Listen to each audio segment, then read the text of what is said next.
Hello guys, welcome back to the Josh Talks Football YouTube channel and a preview prediction video. Today I'm previewing the FA Community Shield final, which takes place Saturday 10th of August at Wembley Stadium from kickoff at 3 PM, I believe it is.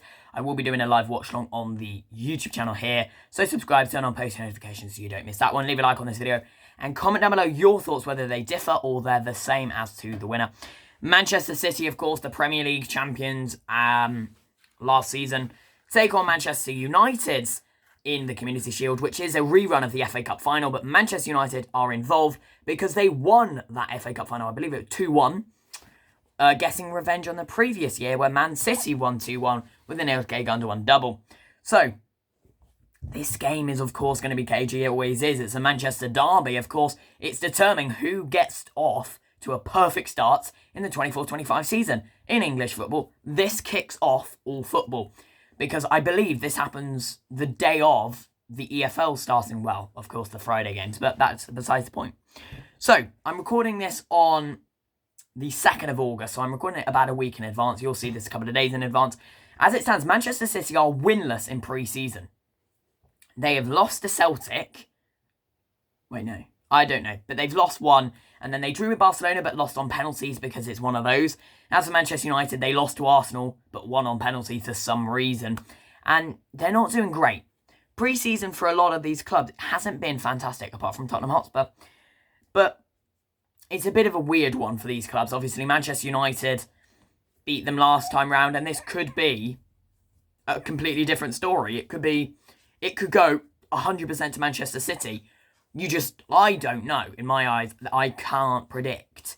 Early on, definitely Man City's winning. Definitely Manchester United's winning. Haaland could be a concern for this game, actually. Because he could be injured. He might not start. He might not play in the Premier League for a couple of games before he's back. Obviously, Pep's not really said much. He's kind of said he's all right, he's fine, but we've not heard anything. As for Manchester United, the new signings, they're absolutely cooking this transfer window, but Lenny Yoro is out for 3 whole months, which is extraordinary. Joshua Zirkzee, he might get a debut in this game, and honestly, if he does, it'll be a great start for the Dutchman. The Dutchman, yeah, I can say Dutchman. He's picked up this talent, and hopefully he can use it in the Premier League, not against Tottenham. Hopefully. But I really hope he can use it in the Premier League, because it will be an absolute sensational, a sensation to see him play. Manuel Ugarte, I don't know if they've signed him just yet, but once they do, if they do, wow. Do you know what I mean? Wow, wow, wow. Matthijs de Ligt, and Erik ten Hag wants Matthijs de Ligt. He wants Nozar Mazraoui. He wants them all coming in the club, and I understand why. I get it. I understand. But Manchester United on paper are not as good, but now they've got these young talents. They're purchasing a lot of youngsters that have a lot of talent from other top 5 league clubs from Europe. Lenny Yoro, of course, I can't remember when Lenny Yoro came from now. It has escaped my mind. But of course, Riccardo Calafiore, Arsenal signed him from Bologna. He had a great breakthrough season last time he was at the Euros, and the one game where he didn't really, I can't remember if he didn't start, they lost. It's the same sort of scenario here. Lenny Yoro was absolutely sensational last year. Maybe it was Lyon, that's come to my head. He was sensational. He played 45 minutes, I believe it was, in his first pre-season game. He was phenomenal, and that is what Manchester United have over Manchester City.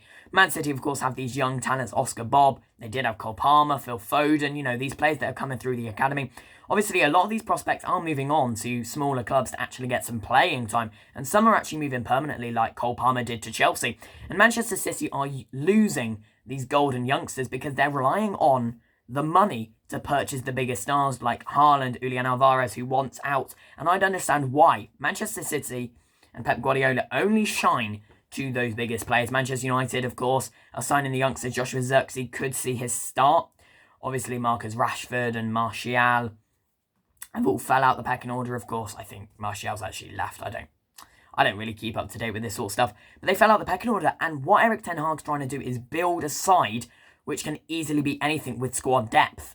Because, Donny van de Beek dropped to the bench when he joined. if Mazraoui starts, it would mean that his signings in midfield will drop out. Like Bruno Fernandes could drop out of position for Manuel Ugarte should they sign him. It's what Erik ten Hag's doing, and it is phenomenal in my eyes.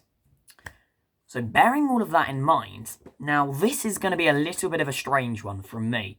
I'm going to go Manchester United 2, Manchester City 1.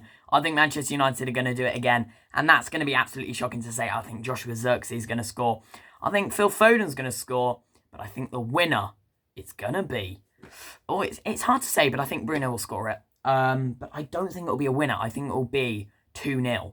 That's what I think. I think this Manchester United side, Erik ten Hag's building, if De Ligt's in that starting 11, if Mazraoui's in that starting 11, things are cooking. Like, comment, subscribe, and I'll see you in the live watch along on the 10th of August from about 2:30 PM UK time.